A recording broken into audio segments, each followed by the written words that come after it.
Hola, hola, vida abundante. Siempre para nosotros esta cita tiene una importancia muy particular, porque siempre digo que cuando vamos a abrir la Biblia a manera de estudio, más que la emotividad, echamos raíces hacia abajo para convertirnos en árboles más fuertes y más productivos.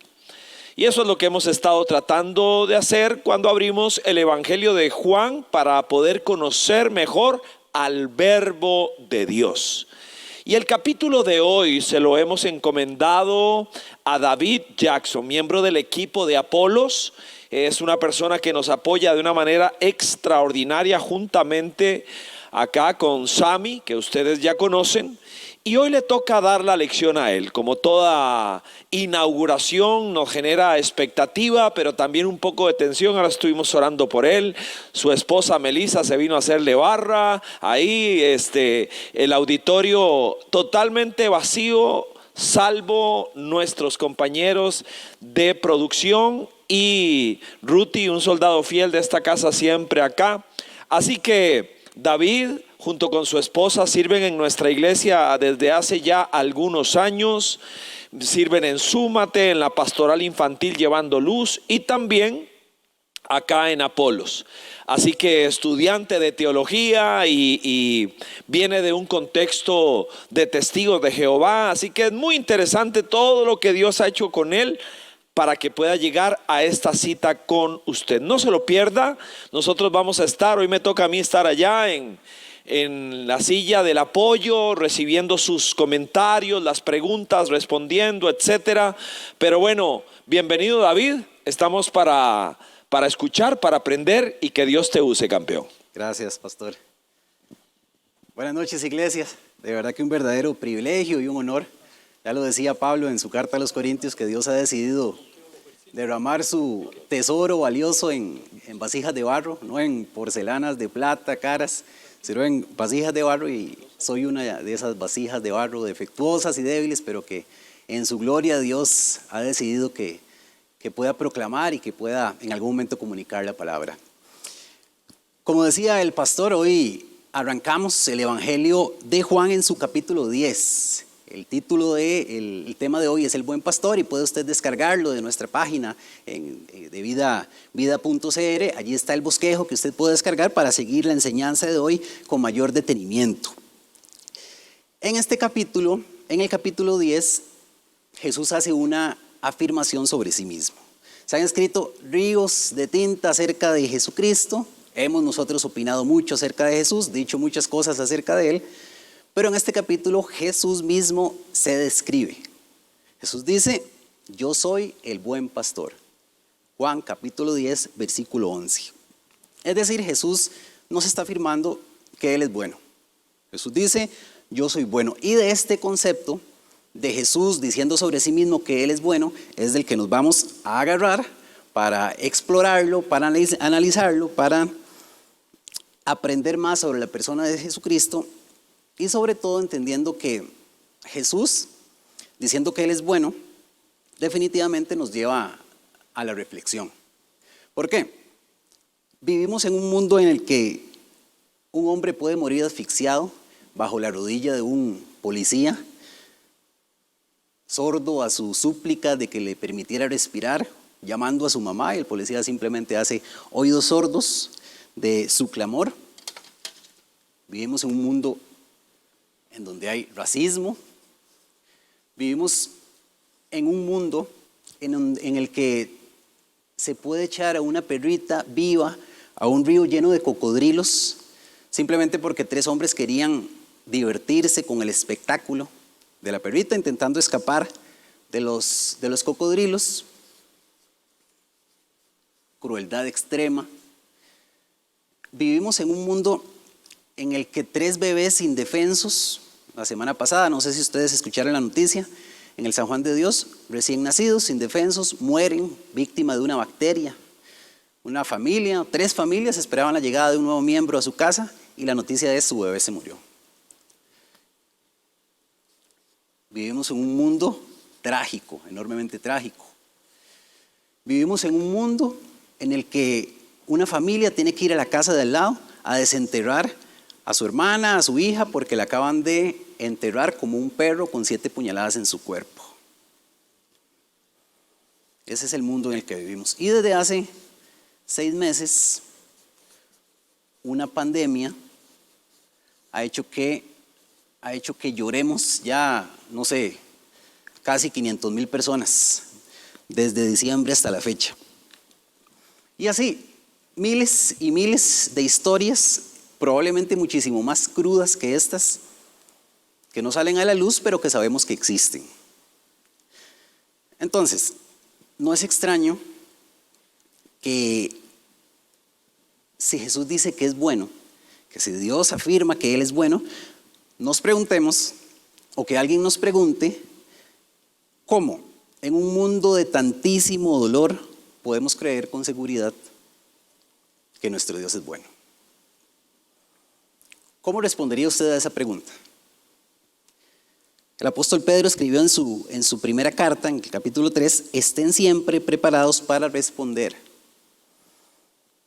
Y hoy probablemente en los trabajos, en los centros de estudio, en nuestras casas, en nuestras relaciones más cercanas, hay mucha gente que se nos va a acercar y que nos va a decir, ¿por qué si su Dios es bueno pasan cosas tan malas? ¿Qué es? ¿Que no quiere resolver el problema del dolor? ¿O es que no puede resolver el problema del dolor? Esa es una pregunta que nos pueden hacer, o probablemente nos han hecho, o es muy probable también que algunos nos la estemos haciendo. Y es esa pregunta la que buscaremos responder a través del capítulo 10 del Evangelio de Juan. Así que oremos. Señor, gracias Dios por tu palabra. Gracias porque te has manifestado a nosotros, porque nos has venido a pastorear, Señor, porque nos has buscado.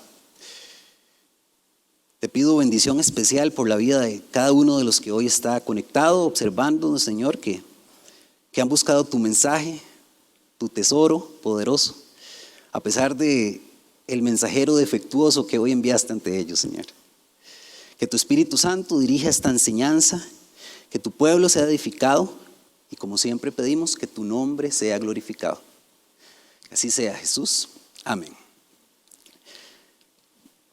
Siempre nos gusta tener interacción con todos los que están allá detrás de la pantalla, poder compartir comentarios, aclarar algunas preguntas y conocer parte también de su testimonio. Por eso hemos planteado una pregunta para usted que nos está viendo a raíz de lo que hemos ahorita presentado como introducción.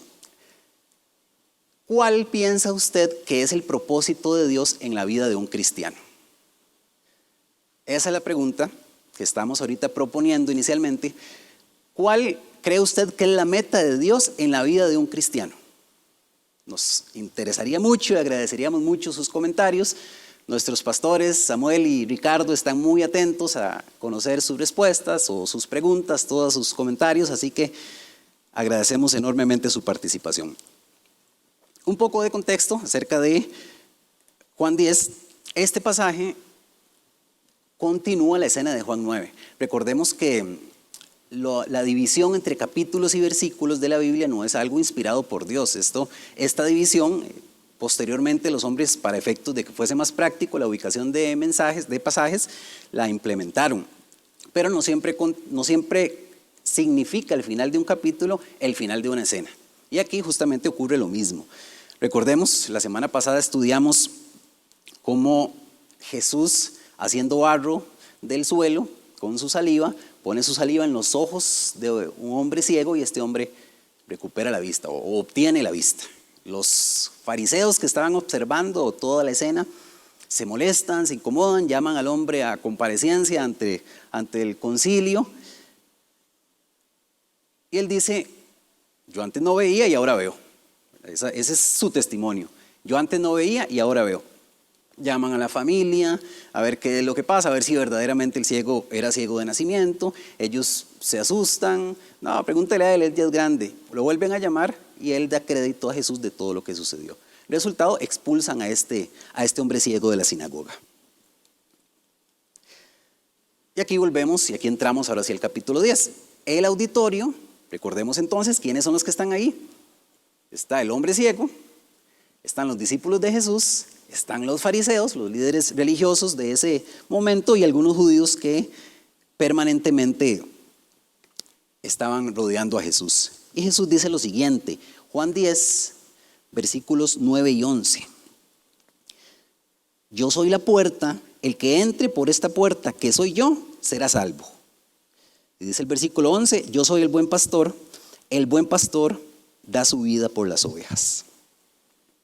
Esta metáfora de el pueblo de Dios, haciendo una comparación entendido como las ovejas, era muy reconocida por los judíos en el tiempo. Recordarán Salmo 23, Jehová es mi pastor, nada me faltará, y constantemente a través de toda la escritura del Antiguo Testamento, el pueblo de Dios es identificado como las ovejas. Es sumamente reconocida por los judíos y por prácticamente todas las personas que están presentes allí en esta escena. Pero Jesús trabaja la metáfora diferente. Jesús dice, yo soy el buen pastor, no son ustedes, yo soy el buen pastor, las ovejas son mis discípulos y yo soy la puerta también. Así plantea Jesús esta metáfora de las ovejas, el pueblo de Dios como las ovejas. Los fariseos, como era de esperar, se incomodan, ¿verdad? Los fariseos se creían dueños de la normativa divina, depositarios de la ley, y ellos se incomodan como era de esperar. Jesús le dice a los fariseos, ustedes son ladrones que se saltan la tapia, que se brincan el muro y que solo vienen a trasquilar a mis ovejas, a perjudicarlas para beneficio propio. Versículo 10. El ladrón no viene más que a robar, a matar y a destruir. Recuerden el capítulo pasado que habían hecho los fariseos, los dirigentes religiosos de la época con el hombre ciego. Lo habían expulsado de la sinagoga, ¿verdad?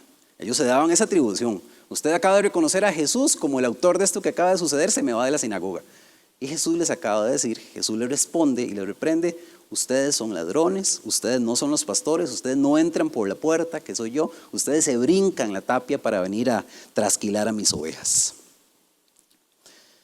Pero yo, dice Jesús, yo sí soy el buen pastor, yo no soy malo como ustedes lo son, yo sí soy el buen pastor. Entonces, analizando las reacciones de lo que dijo Jesús de las ovejas, de los judíos, de los fariseos, vamos a equiparnos para dar respuesta a esa pregunta que planteamos desde el inicio. Recuerden la pregunta desde el inicio, ¿cómo podemos creer que Jesús es bueno? ¿Cómo podemos creer que Dios es bueno con todo esto que ocurre en el mundo? ¿Cómo podemos creerlo? Y como estamos en una escuela bíblica, vamos a tratar de construir una estructura de pensamiento lógico a través de 4 preguntas que vamos a plantear al pasaje de Juan 10. Primero, ¿cuál es la razón del sufrimiento? Esa es la primera pregunta que vamos a tratar de indagar para encontrar la respuesta a la pregunta inicial. ¿Cuál es la razón del sufrimiento? Y proponemos nosotros 2. Primero, Jesús habló. Jesús habló. Jesús no ha sido un pastor silencioso. Jesús no ha sido un pastor mudo que hay que afinar demasiado el oído para escucharlo porque habla muy bajito o que hay que buscarlo porque se nos esconde. Jesús no ha sido así. Para las ovejas es vital, es fundamental, es debido a muerte escuchar la voz de su pastor porque si no se extravían, ¿verdad? Estuve estudiando un poco acerca de las ovejas en estas semanas, en estos días. Resulta que en el 2005 había unos pastores apacentando un grupo grande de ovejas, más de 1000 ovejas, y los pastores en algún momento toman su tiempo de desayuno y creen que las ovejas están en terreno seguro, que están en terreno sin problemas, despejado, sin amenazas de animales, ni nada por el estilo, y se van. Una de las ovejas, su pastor está desayunando, una de las ovejas empieza a caminar y se aleja cada vez más del rebaño y cada vez más y se encuentra con un precipicio. Y la oveja que hizo cayó al precipicio. 300 metros abajo del precipicio, la siguió otra oveja y otra oveja, y al final 1500 ovejas cayeron en un precipicio. Las primeras 200 ovejas obviamente cayeron allí muertas del impacto y después se formó como una nube como una almohada gigante de lana que contuvo a las demás. Pero si la oveja no escucha a su pastor, esto justamente es lo que sucede, que la oveja se extravía, la oveja se pierde. Y este Jesús, que además es creador, ha hablado a lo largo de toda la humanidad, a lo largo de toda la historia de la humanidad ha hablado nuestro Dios. ¿Y por qué esto es importante y por qué tiene que ver con el sufrimiento en que vivimos? ¿Qué pasa si yo mañana, no sé, agarro mis cosas y me voy a Playa Hermosa de Jacó a surfear al mediodía? Estoy allí tomando olas y cuando salgo me está esperando un oficial de policía con unas esposas y me arresta. Y yo le digo, yo no sabía nada, o sea, a mí nadie me dijo. Igual me voy a ir arrestado, ¿verdad? Si el presidente y el ministro hubieran agarrado esa ley, la guardan en una carpeta y la guardan en el escritorio y dice, bueno, todo el que ustedes encuentren lo arrestan, yo podría objetar que desconocía esa ley. Pero evidentemente no ha sido así. Y Dios ha hablado a lo largo de la historia. Nosotros no podemos objetar que Dios no nos ha hablado, que no lo hemos escuchado, que no nos ha advertido. En Zacarías capítulo 1, versículo 3, desde el Antiguo Testamento, el profeta dice, vuélvanse a mí y yo me volveré a ustedes. Siempre hemos recibido el llamado de Dios, siempre hemos recibido la advertencia de Dios. La segunda realidad, para entender cuál es la razón del sufrimiento, es que el hombre respondió. Jesús habló y el hombre respondió. Versículos 19 y 20 del capítulo 10. Dice así, de nuevo las palabras de Jesús fueron motivo de disensión entre los judíos. Como es normal, Jesús habla y siempre hay opiniones diversas de todo tipo. No fue la excepción. Muchos de ellos decían, está endemoniado y loco de remate. Muchos lo decían. Está endemoniado y loco de remate. Y oiga usted, ¿para qué hacerle caso? Respuesta de los judíos que acababan de escuchar a Jesús. Y esta respuesta en forma de pregunta se ha repetido de generación en generación, año tras año, de país en país, en barrio tras barrio. ¿Para qué hacerle caso? ¿Para qué? Mejor seamos nosotros mismos Dios. Mejor nosotros definamos qué es bueno, mejor nosotros pongamos nuestras propias reglas, nuestra propia estructura moral, definamos qué está bien y qué está mal. Así es como hemos respondido al Dios que nos ha hablado. Han despreciado sus palabras, sus principios. El ser humano le ha dado la espalda a este Dios que ha hablado, a este pastor que ha llamado. Y esto, hermanos y hermanas, explica el mundo en el que vivimos. Porque, ¿cómo sería un mundo en el que todas las personas de la humanidad se rigieran por los principios que Jesús predicó? Probablemente muy distinto a lo que vemos allá. Racismo, crueldad, tragedia, violencia, enfermedad. Jesús no predicó nada ni similar a esto. Un mundo en el que todos nos rigiéramos por los principios de Jesús sería un mundo que ama a sus enemigos. Un mundo que da a los necesitados, ¿cierto?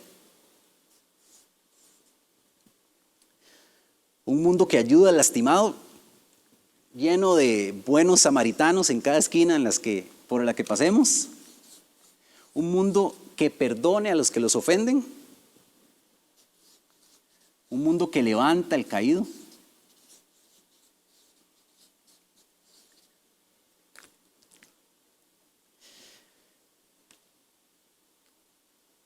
Sé que coincidirá conmigo en el que en un mundo así no hay espacio para el dolor. En un mundo así no tenemos cabida para la crueldad, para la violencia, para la venganza, para el rencor. Pero el hombre ha dicho, ¿para qué hacerle caso? Versículo 20, ¿para qué hacerle caso? Y luego se atreven si vamos al versículo 24, allí en el capítulo 10, versículo 24, se atreven a hacerle la siguiente pregunta. Entonces lo rodearon los judíos y le preguntaron: ¿hasta cuándo vas a tenernos en suspenso? Si tú eres el Cristo, dínoslo con franqueza. 3 años tenía Jesús de estar predicando, de estar haciendo señales, de estar haciendo milagros, de estar levantando muertos, de estar dándole vista a los ciegos. 3 años tenía. Y ellos dicen: si tú eres el Mesías, dínoslo. 3 años después: si tú eres el Mesías, dínoslo. Respuesta de Jesús, versículo 25, en su parte inicial: ya se lo he dicho a ustedes, pero ustedes no creen. El mundo no quiere creer. El mundo no quiere creer. El mundo no es que no entiende las palabras de Jesús, no es que no entiende la palabra de Dios, es que el mundo le da la espalda porque no le conviene entenderlas. Y quizás usted me pueda decir: sí, David, quizás en un mundo como el que Jesús predica y como el que ha buscado Dios desde el momento en que nos creó, no existiría el racismo, crueldad, violencia. Pero ¿qué me dice usted de las enfermedades? ¿Qué me dice usted de los terremotos? ¿Qué me dice usted de los tsunamis y de tanta gente que llora muertos en situaciones como estas? Esa misma resistencia, esa misma rebeldía ante Dios se trasladó a la tierra. En Génesis 3:17 nosotros leemos cuando Dios le habla a Adán y le dice: porque ustedes desobedecieron, maldita será la tierra. Ustedes no obedecieron el único mandato que tenían. Dijeron: ¿para qué hacerle caso? ¿Para qué? Mejor seamos como Dios. Aceptaron la oferta del tentador, de Satanás. Y a partir de ahí la tierra entra también en un círculo de dolor, un círculo de sufrimiento. Dice Pablo en Romanos 8 que gime como con dolores de parto, también esperando la redención. El sufrimiento en el mundo es consecuencia de la respuesta del hombre al llamado de Dios. Si yo ahorita, si me compro un celular mañana y el manual de usuario, el manual de uso dice que no lo meta al agua porque no resiste el agua, y yo agarro el teléfono y lo meto en un recipiente lleno de agua, ¿de quién es la culpa? ¿Del fabricante o del usuario? El hombre ha sido un pésimo usuario de los recursos de Dios. Así que cuando a usted le hablen de COVID, de crueldad, de injusticia, esto es el hombre resistiendo a Dios. Y cada día, cada vez más, el mundo será un lugar más doloroso, el mundo será un lugar más difícil y en donde sufriremos cada vez más. Así nos lo prometió y nos lo advirtió también nuestro Señor Jesucristo. Pero que el dolor sea consecuencia de la resistencia del hombre al llamado de Dios, no confirma, no comprueba que Jesús sea bueno. Usted me podrá decir, y tiene toda la razón. Así que vamos a entrar al segundo punto de la segunda pregunta de la enseñanza de hoy. ¿Cuál es nuestro mayor bien? Esa es la segunda pregunta que haremos al pasaje. ¿Cuál es nuestro mayor bien? Antes me gustaría saber si hay algún comentario que tengamos allí en nuestro muro de Facebook o a través de nuestro WhatsApp con la pregunta que habíamos planteado inicialmente. ¿Cuál piensa usted que es el propósito de Dios en la vida de un cristiano? No sé si hay algunos, si damos más tiempo. Bueno, en efecto, no solo hay muchas respuestas, sino que también tenemos mucha interacción, porque tanto el tema de Juan capítulo 10 como las preguntas planteadas tocan áreas que son muy sensibles, ¿verdad? Entonces, tenemos a Marjorie Umaña que dice: el propósito de Dios en la vida de un cristiano para mí sería rescatar nuestra alma. Cristian Gómez pone que desde su punto de vista es expander el reino a través de nosotros, viviendo una vida lo más apegada a sus enseñanzas, un poco más extensa, la dejo ahí. Marco Antonio Jiménez, conocerlo a él a través de su palabra y el Espíritu Santo, porque Dios está muy interesado en nuestra eternidad. Alexandra Arias, la paga del pecado es la muerte, y por esa razón es que hay tanta maldad en un mundo caído. Y bueno, Samuel Pérez poniendo siempre los versículos pertinentes a esto. Muy movidas las redes y mucha interacción con la pregunta que planteabas, David.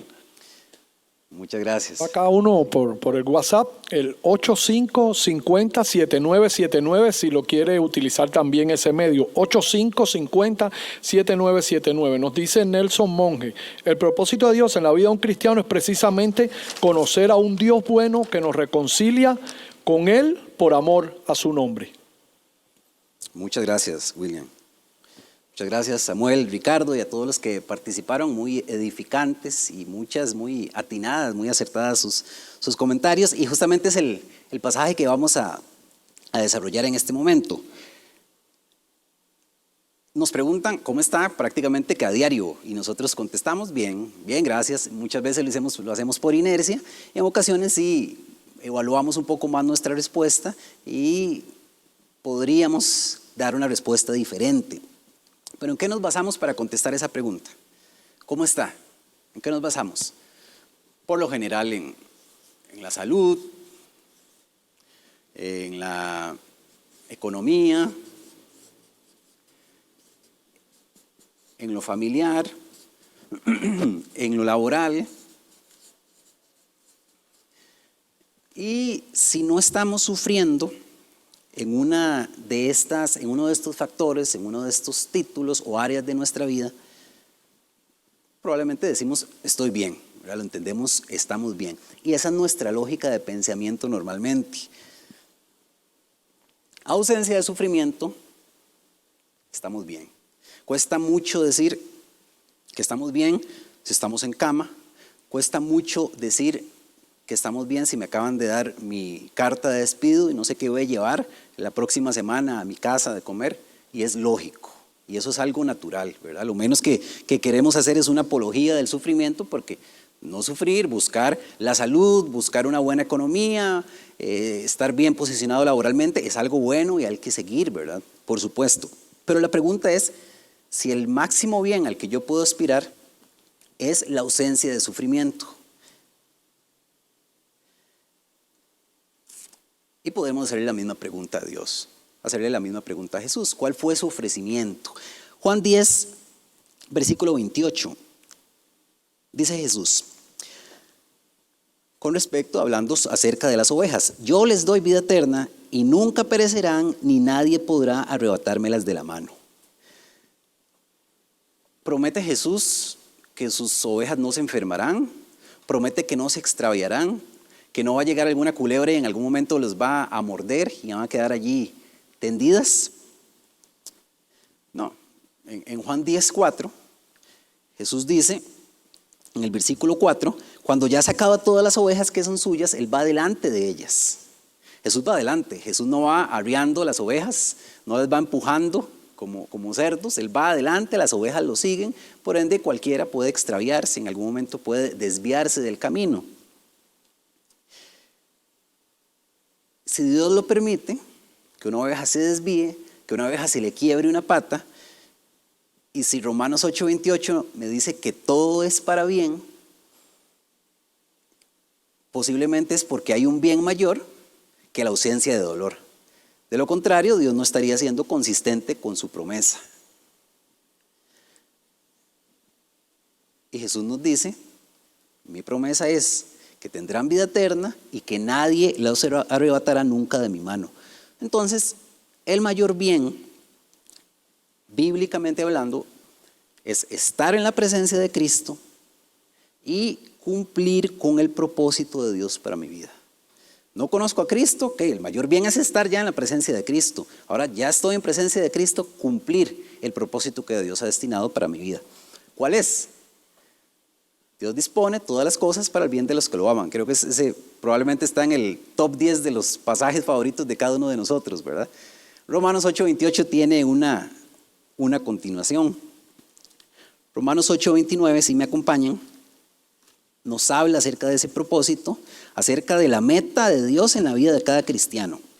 Dice así, porque a los que Dios conoció de antemano, también los predestinó. O sea, les dio un destino, les dio un destino final. ¿A qué? A ser transformados según la imagen de su Hijo.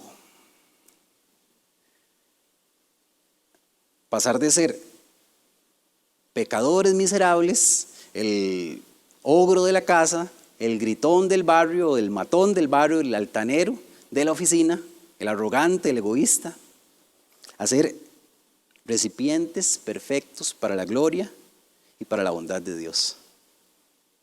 Esa es la meta de Dios en usted y en mí. Hacernos cada día más parecidos a Cristo. Ese es el bien mayor y esa es la razón de todo lo que nos pasa y esa es la razón de que todo opere para bien. ¿Qué es bien en ese concepto, en ese contexto? Que todo lo que me ocurre, una pata quebrada, una carta de despido, la muerte de un ser querido, todo Dios lo puede utilizar para hacerme cada vez más como Cristo. Por eso el problema del dolor tiene tintes emocionales porque nos cuesta aceptarlos, pero Dios dice, inclusive ese dolor que hoy lloras y lloras tanto, yo lo utilizo para hacerte cada vez más como Cristo. A veces podríamos pensar que Dios es un Dios que está al final del día haciendo cierre y que Él se pregunta, ok, hoy Ricardo la pasó bien, check. Samuel la pasó bien hoy, check. David la pasó bien, check. Y nuestro Dios no es así. Nuestro Dios cada día se pregunta, ¿hoy Samuel se parece más a Cristo que ayer? Check. Esta esperanza hizo a David tener un carácter más apacible que el de ayer, por ende más parecido al de Cristo. Check. Esa es la verdad de nuestro Dios. Por supuesto que en ocasiones para cumplirla tenemos que transitar por un valle de dolor, inevitablemente. Y eso nos lleva a la pregunta número 2 que queremos plantear en esta noche para todos los que nos escuchan allí detrás de cámara. La pregunta número 2 es, ¿recuerda alguna ocasión en la que Dios haya obrado en su vida a través del dolor? ¿Algún momento en el que Dios haya hecho de ese mal, lo haya transformado en bien?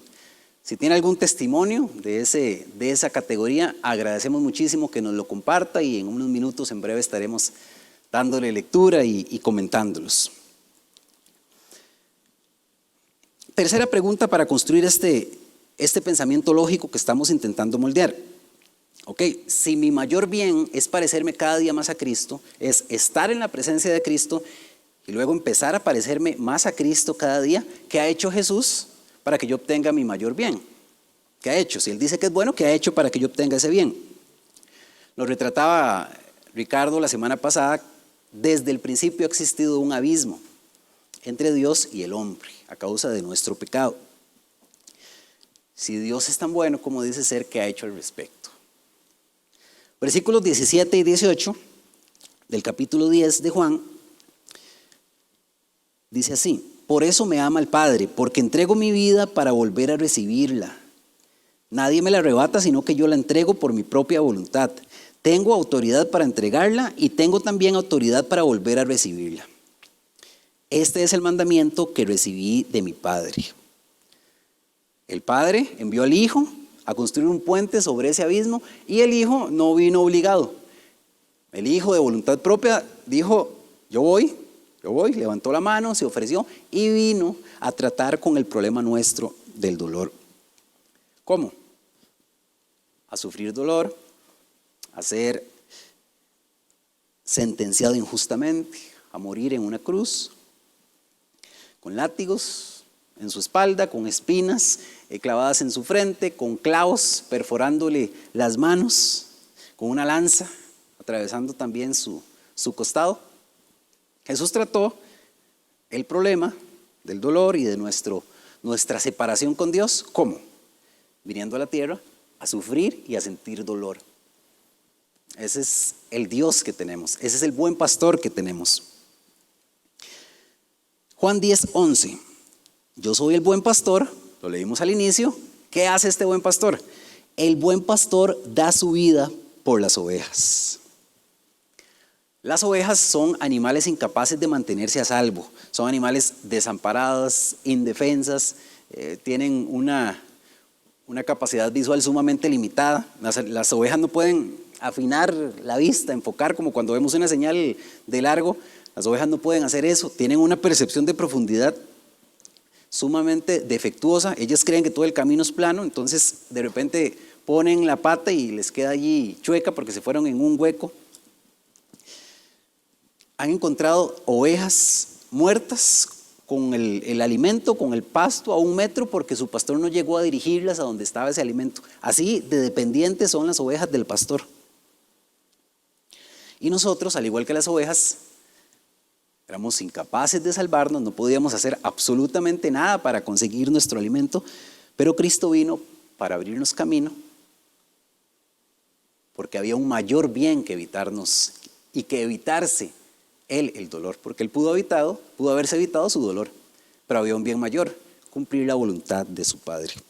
Romanos 5:4 dice, porque cuando éramos incapaces de salvarnos, Cristo murió por los salvados, por los malvados. Cuando éramos incapaces, Cristo vino y murió. ¿Ha hecho algo Jesús para mi bien? Lo hizo todo, ¿verdad? Lo hizo absolutamente todo. Cuarta pregunta y última, ¿cómo obra Dios a través del dolor? ¿Cómo entonces, si resulta que el dolor puede ser utilizado para Dios, para acercarme a la presencia de Cristo y una vez allí para hacerme más semejante a Cristo cada vez, cómo lo utiliza, cómo lo puede utilizar Dios el dolor? Y si tenemos algún comentario, alguna consulta de la iglesia que quisiera compartir algún testimonio, nos encantaría. Hay mucha interacción de las personas que, por cierto, lo agradecemos muchísimo que estén conectados con nosotros. Dice dentro de los muchos comentarios a la pregunta, ¿ha actuado Dios a través del dolor en algún momento en tu vida? Para ponerlo en mis palabras, Cristian dice, tuve una fractura de cadera y en esa ocasión sentí mucho dolor, también físico, sino espiritual, y siento que Dios usó ese dolor para forjarme y ser una mejor persona. Hay varios, dice Sil, aunque no siempre lo he logrado ver en el momento, siempre con cada dura vivencia he logrado entender que Dios lo ha permitido con propósito, diseñado para mí siempre. Y uno que me llamó la atención muchísimo, de Meli, dice así: me tocó estar en el psiquiátrico el año pasado con alguna crisis fuerte, depresiva, algunos intentos de suicidio y habla como allí, en medio de esa situación tan difícil que describe, Dios empezó a hablarle muy fuerte y a confrontarle, y por haber salido de allí por otro sendero, salió de allí siendo una persona muchísimo más fuerte, y particularmente en medio de un tiempo tan difícil como ese. Por WhatsApp tenemos varias. Tenemos, por ejemplo, esta aquí: necesito la misericordia de Dios, el valle del dolor es demasiado inaguantable, gracias por la instrucción. Otro anónimo: en medio del abandono de mi esposo, Dios me recordó que Él nunca me abandonará y definitivamente era una prueba necesaria para volver a darle prioridad a Él en mi vida. El proceso ha sido de gran bendición a pesar del dolor.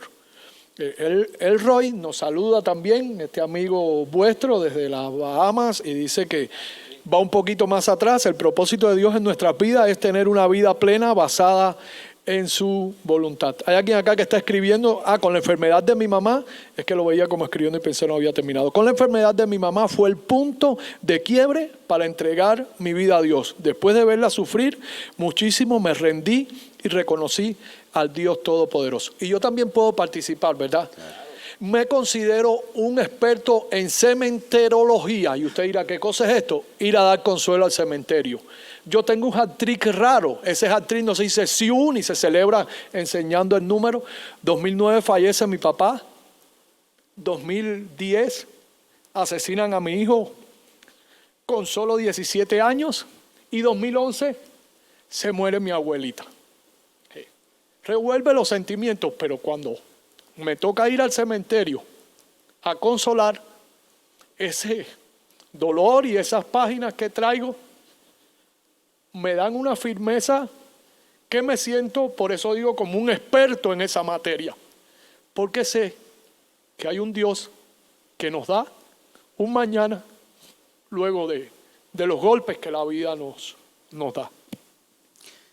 Así es, así es. Gracias, Samuel, y gracias a todos los que compartieron testimonios tan hermosos. El cincel de Dios en nuestra vida duele, y tenemos historias muchísimas que lo pueden retratar, pero la verdad es que, como con José, que en la cárcel, que dice la palabra, allí estaba Dios. En la cisterna, allí estaba Dios. Vemos al lado y Dios está allí, curtiéndonos, fortaleciendo, para, como bien lo dice Samuel, después podamos consolar a otros con el mismo consuelo que hemos recibido. Muchas gracias a todos por sus comentarios. Y justamente es el tema que tratamos ahora. Y la cuarta pregunta: ¿cómo obra Dios a través del dolor? Ustedes han dicho muchas formas. Hay muchas formas. Nosotros vamos a proponer 3 formas acá en esta enseñanza. El dolor nos enseña cuánto necesitamos a Cristo. Mateo 5:3 dice: dichosos los pobres de espíritu, porque a ellos les pertenece el reino de los cielos. ¿Y esto a qué llama? A que si yo no soy capaz de levantar la mano y decir: estoy en quiebra espiritualmente, estoy vacío, necesito alimento espiritual, yo no soy digno, yo no soy capaz de recibir ese alimento espiritual. Y los dolores me hacen levantar la mano y sentirme pobre espiritualmente, sentirme en bancarrota espiritual. ¿Cuántos de nosotros, y los testimonios nos lo confirman, cuántos de nosotros habremos llegado a Cristo sangrando y con las heridas abiertas, y Él nos levanta y nos venda y nos sana y nos paga el hospedaje como el buen samaritano, y después regresa para ver cómo estamos? ¿Cuántos?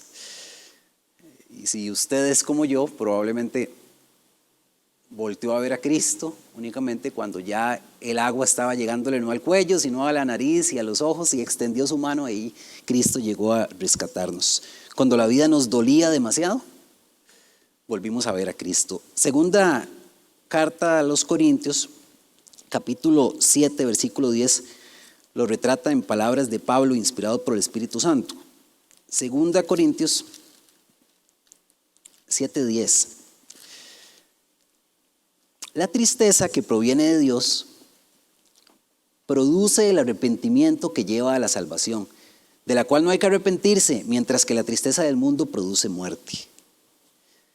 Hay tristeza que viene de parte de Dios. ¿Qué quiere hacer esta tristeza? Llevarnos al arrepentimiento, llevarnos a la presencia de Cristo. Así que si podemos, como lo hicimos, recordar un momento de dolor que nos llevó a los pies de Cristo, tenemos la mayor bendición de nuestras vidas y un glorioso recuerdo para dar testimonio y dar consuelo.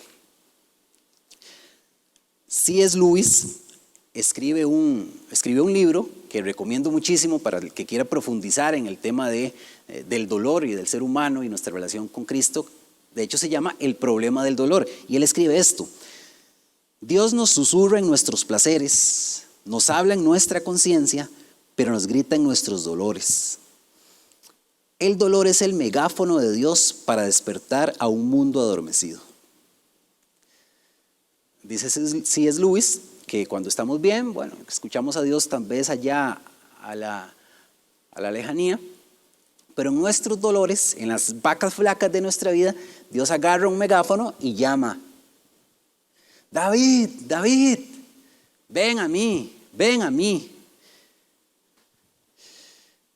Y cómo nos cuesta hacerle caso a Dios, ¿verdad? Cómo nos cuesta escuchar la voz de Cristo aunque utilice un megáfono. Entonces, ¿qué hace Él? Habla un poquito más duro y punza un poquito más, y un poquito más duro, y un poquito más duro, hasta que ya el dolor es mucho, hasta que ya el llamado es tan fuerte que no nos queda otra que volvernos a Cristo. ¿Cómo utiliza Dios el dolor para nuestro bien? El dolor nos hace desear intimidad con Cristo.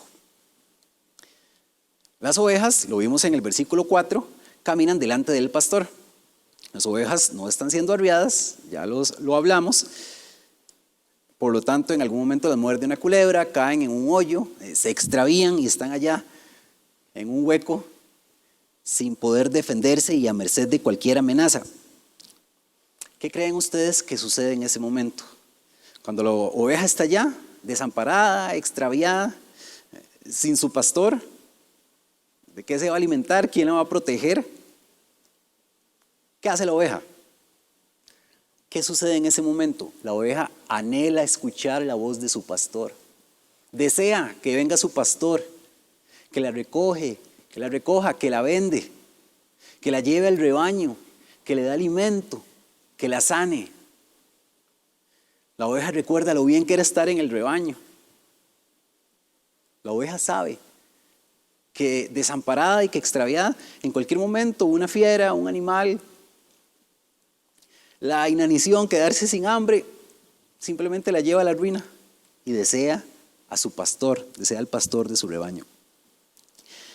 Uno de los actos de gracia más grande de Dios es recordar un episodio de dolor que nos haga recordar lo maravilloso que es estar en su presencia. Cuando Dios me envía algo a mi vida para que yo recuerde lo bien que era estar en su presencia, eso es gracia pura, eso es gracia directa de parte de Dios. Y lo recuerdo siempre en la historia del hijo pródigo. Ustedes recuerdan, él se va de fiesta, se gasta toda su herencia, y allá, en la chanchera, ¿qué dice él? En la chanchera él dice: pero si en la casa de mi padre hasta los siervos comen riquísimo, los empleados comen delicioso, y yo aquí estoy en una chanchera deseando poder comerme la comida de los cerdos. El hijo pródigo. ¿Qué está pasando con el hijo pródigo? Está deseando y está recordando lo maravilloso que era estar en la casa de su padre. Si usted ha estado en una chanchera, si usted está hoy en una chanchera, Dios no lo está castigando. Dios no lo está castigando, Dios lo está llamando.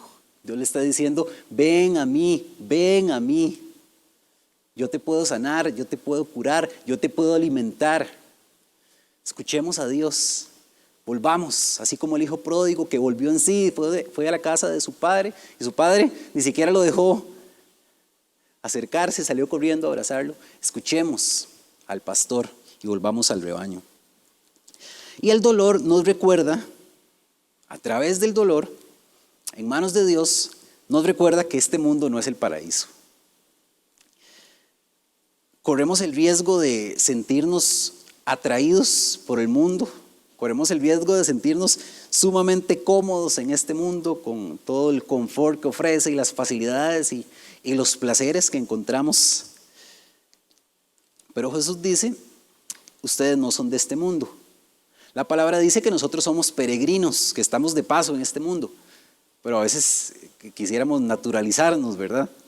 Y tener el pasaporte acá de terrenales. Entonces, una pata quebrada, una mordida de una culebra, nos enseña que el paraíso no es acá.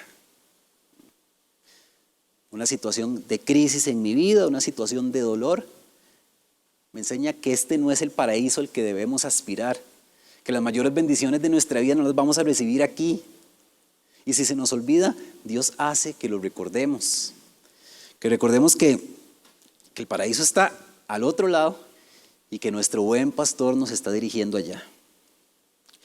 En Juan 10:10 dice así: el ladrón no viene más que a robar, a matar y a destruir, pero yo he venido para que tengan vida y la tengan en abundancia, dice Jesús. La oferta de un Dios bueno no es una vida sin dolor. Jesús dice: en este mundo tendrán aflicción. Jesús no nos prometió ausencia de sufrimiento, pero sí es una vida con propósito, una vida plena, que seguramente incluirá mucho dolor dentro de su agenda, pero que cuando veamos al lado, cuando andemos por el valle de sombra de muerte, no temeremos mal alguno, porque Dios está a nuestro lado. No porque nos puede sacar o porque nos puede evitar el dolor, no tememos mal alguno, porque estamos en presencia de Dios, porque estamos con Él. Y si le pasa como a mí, a veces no lo sentimos, ¿verdad? A veces en el momento duro de nuestra vida, en los momentos bajos, en los golpes fuertes de nuestra vida, no sentimos la presencia de Dios. Pero le tengo una maravillosa noticia, y es que las promesas de Dios no dependen de nuestros sentimientos. Las promesas de Dios no dependen de nuestros sentimientos, dependen de la fidelidad de nuestro Dios. Entonces, ¿estamos condenados para siempre al dolor? No, evidentemente no. Dios ha prometido que enjugará toda lágrima de nuestros ojos, que ya no va a haber muerte, que ya no va a haber dolor, que ya no va a haber llanto cuando estemos allá al otro lado en gloria con Él. Así lo ha prometido Dios. Y que las penas pasajeras que vivimos en este momento y en este mundo, no es que lo del otro lado es mejor, es que dice Romanos 8:18 que ni siquiera tienen punto de comparación. No hay posibilidad de nosotros imaginar qué es lo que Dios tiene preparado para nosotros. Entonces descubriremos que valió la pena confiar en el Señor, que valió la pena el dolor, que valió la pena el cincel, el martillo sobre mí, Dios moldeándome cada día para que me fuese pareciendo cada vez más al carácter de Cristo, para que me fuese conformando cada vez más a la imagen de Cristo. En conclusión, antes de, si tienen alguna consulta que dirigirnos a los tres, y nos gustaría también escucharlo y compartir, merecemos la ira de Dios. Todos merecíamos la ira de Dios. Aquí nadie puede levantar la mano y pasarle una factura a Dios, como lo dice el libro de Job, ¿qué me vas a cobrar que no sea mío? Todos merecíamos el castigo. Si ahí hubiese acabado la historia, era justo porque todos merecíamos la condenación. Pero el buen pastor vino, sufrió un dolor inimaginable. El buen pastor vino a tratar con nuestro pecado, a vivir un dolor que nadie tiene la capacidad de imaginar cuánto se sufría, para dar la vida por sus ovejas. Así que cuando el dolor de este mundo nos haga preguntarnos qué tan bueno es Jesús, qué tan bueno es este Dios con todo lo que pasa, con todo lo que sufro, con toda mi angustia, con todo mi pesar, con todo lo que vemos en los noticieros día a día, qué tan bueno es. O cuando alguien se nos acerque y nos haga la pregunta, ¿cómo usted puede creer que su Dios es bueno con tantas cosas malas que pasan en el mundo? Dirijamos entonces, en ese momento, la vista hacia la prueba máxima del amor de Dios para con sus ovejas, que es la cruz del Calvario. Porque Dios demuestra su amor para con nosotros, evitándonos el dolor. No, en que cuando aún éramos pecadores, Cristo murió por nosotros. Cuando caminábamos en dirección contraria, cuando lo odiábamos, cuando difamábamos su nombre, cuando huíamos de Él, ¿Cristo qué hizo? Dijo, yo me subo a la cruz para darle acceso a la gloria de Dios, a la presencia de Cristo y a la vida eterna. Eso no lo puede hacer alguien malo, ¿verdad? Dios es bueno, hermanos. Nuestro buen pastor es bueno. Señor, gracias Dios por ser tan bueno. Gracias Dios por cuidarnos, por proveernos, porque viniste a darnos vida y esperanza, Señor, a pesar de que caminábamos en contra de ti. Éramos tus enemigos y el ofendido buscó la reconciliación enviando a su hijo a morir. Así de bueno eres, Señor, así de poderoso es tu amor. Qué gracia, Dios, qué amor tan inimaginable. Habla a nuestros corazones, a nuestro espíritu, a nuestra mente, para poder tener por lo menos una mínima capacidad de entender la forma en que nos ama, Señor. Ayúdanos, Señor, a que no pase un día sin que recordemos tu promesa, de que un día ya no habrá llanto, de que un día ya no habrá dolor. ¿Por qué?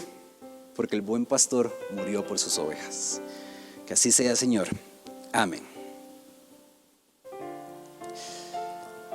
No sé si tenemos algún comentario, alguna pregunta, algún comentario de nuestra iglesia allí en los muros o a través del WhatsApp. Bueno, Como decíamos hace un ratito, muchísima interacción de las personas con nosotros acá, lo cual agradecemos un montón y queremos compartir probablemente la pregunta más sensible que se hace. Hay varias, pero quisiera rescatar esta. Jonathan pregunta, ¿cómo uno puede responder cuando se interroga por las enfermedades mortales en los niños como el cáncer infantil? Gracias. Seguimos viviendo en un mundo de tragedia, en un mundo de dolor. Y eso incluye el sufrimiento de aquellos que pensamos que no tienen que sufrir, ¿verdad? Y evidentemente, vimos la noticia la semana pasada, 3 bebés mueren indefensos, 3 bebés mueren a causa de una bacteria allí en el Hospital San Juan de Dios. Y uno dice, ¿por qué? ¿Por qué? ¿Cómo un Dios bueno? Lo primero que tenemos que entender es esto. Dios es bueno y Dios es justo. Y no encontramos en la Biblia, quisiéramos todos encontrar un pasaje directo que nos diga, bueno, que un niño que murió ya está en la presencia de Dios, un pasaje absolutamente claro. Lo que sí sabemos es que Dios es perfecto y Dios es un Dios de amor. Y el destino final de estos niños, Dios lo tiene en sus manos de manera justa y de forma amorosa y en gracia. Y que Dios en su infinita soberanía ha permitido que pase un dolor de este tipo, del cual es inimaginable, y me imagino tampoco para sus familiares cómo puede ser, pero es cuando nosotros tenemos que acogernos a la promesa del Señor. Ahí en Romanos 8:28, ustedes pueden ver en Romanos 8:28 cómo empieza el texto. El texto no dice, quizás Dios utilice esto para el bien, no. Pablo escribe, sabemos que Dios dispone todas las cosas para el bien de los que lo aman. Lo sabemos, lo sabemos. Ahora, también sabemos que estas personas, estos niños, estos seres indefensos que fallecen, su destino final está en las manos de un Dios justo y de un Dios bueno. Quisiera abundar un poquito más en eso, porque cuando hicieron esa pregunta siempre me recuerdo la canción del cantautor cubano Silvio Rodríguez, que dice, Dios que ha hecho eternas las almas de los niños que destruirán las bombas y el napalm, ¿verdad? Hablando sobre allá el tema de Vietnam. Es una canción antiquísima, ¿verdad? Y justamente él con esa expresión está dando respuesta a eso. La respuesta está en la Biblia.